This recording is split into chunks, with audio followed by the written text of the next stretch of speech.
meet you where you been. I could show you incredible things, magic, madness, heaven, sin. Saw you there and I thought, oh my god.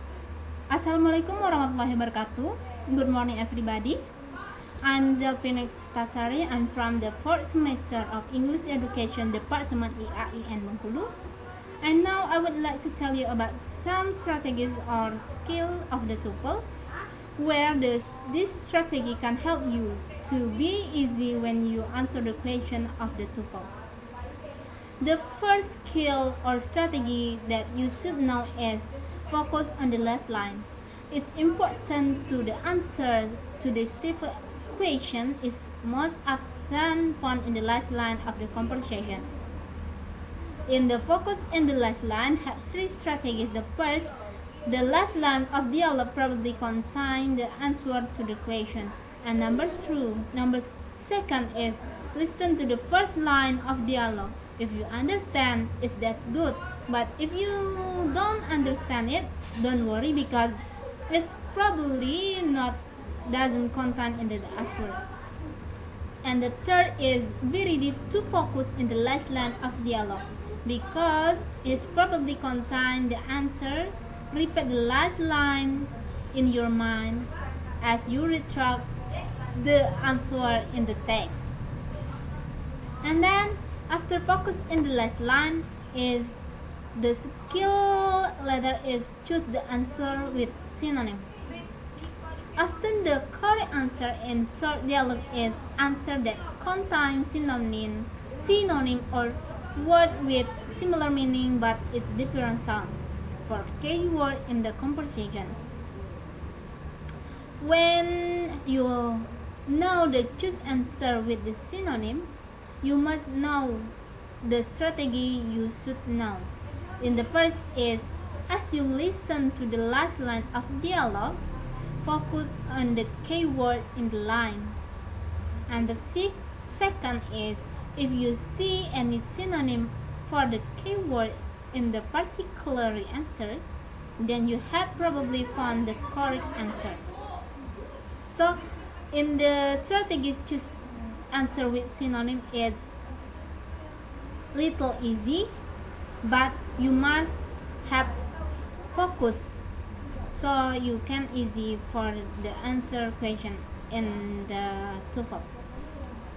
And then the third strategy is avoid similar sounds. Is the often correct answer in the short dialogue is our answer that contain word with similar sound but it's very different meaning from what you hear on the recording. You should definitely avoid the answer.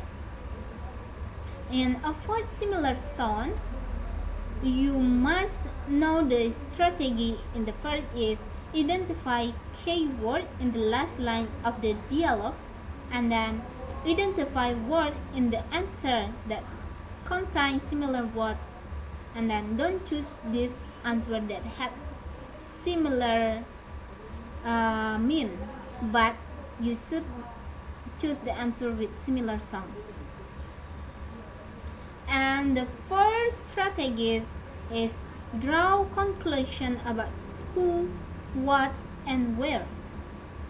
It's common in the short dialogue to ask you to draw some kind of conclusion.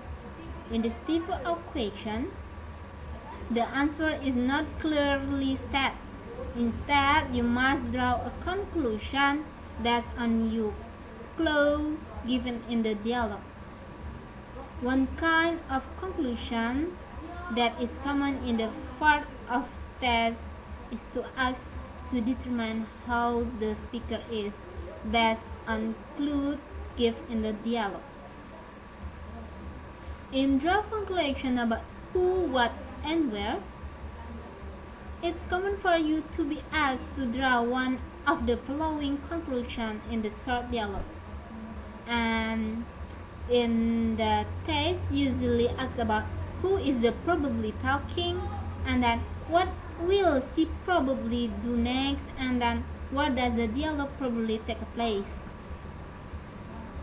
And next, skill is listen for who and what in the passive. It's sometimes difficult to understand who or what is doing the action in the passive sentence. In the passive statement, you must know the strategy. The first is, if the dialogue contains a passive statement, the answer to the question is often an active statement.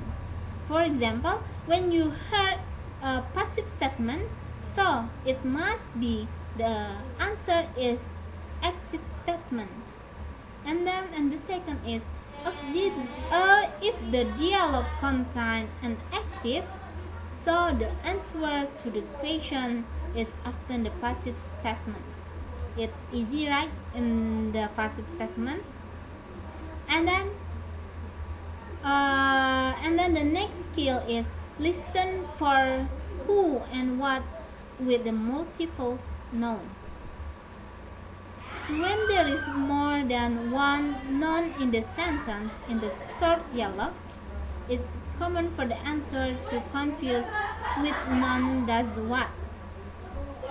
The first is, when there are multiple nouns in the sentence, it's common for the answer to confuse which noun does what.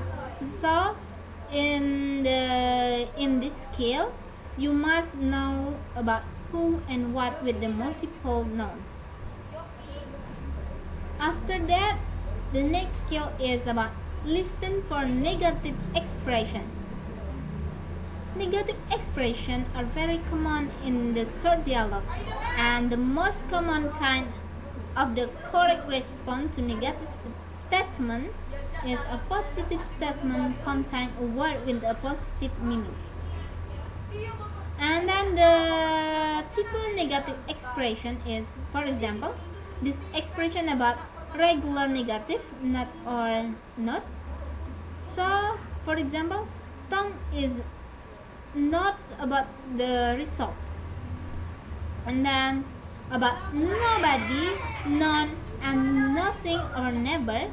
For example, nobody arrived on time and never worked hard. After that, the next skill is listen for the almost negative expression. And then listen negative with comparative negative. Negative can be usual with comparative in the short dialogue. In the topic test, a sentence with a negative and comparative has a superlative, a very strong and meaning. Well, that's all from the strategy and skill from me. There are many strategy from the answer or ask the TOEFL, but I just give you some strategies and skill. I hope you can understand and can help you to the answer and be easy when you answer the question of the TOEFL. Well, thank you. I could show you incredible things, magic, madness, heaven, sin.